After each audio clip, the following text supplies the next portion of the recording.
দাড়ি রাখলে বালা বউ পাইতা না। না আমরা বইয়ে বইয়ে সিরে না সবাই, আপনি না খেল বালা বউ পাইছেন।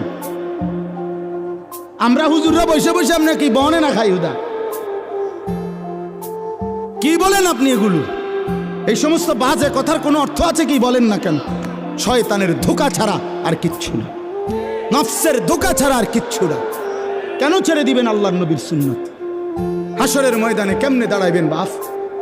নবীজি সাল্লাল্লাহু আলাইহি সাল্লাম জিজ্ঞেস করবে, উম্মত 23টা বছরে আমি তোর কাছে ইসলাম বুঝাবার জন্য পিঠটা ঝাঁঝরা করে ফেলেছি তায়েফের পাথরের আঘাতে।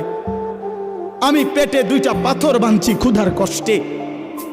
আমি দান দান শহীদ করেছি উহুদের ময়দানে। আমার এত কষ্ট, এত রক্ত, আমার এত চোখের পানি, আমার দিবারাত্রির এত কান্না, বিনিময়ে তুমি এটা কি নিয়ে আসলে? তখন কি বলবেন? কি বলবেন বাবা?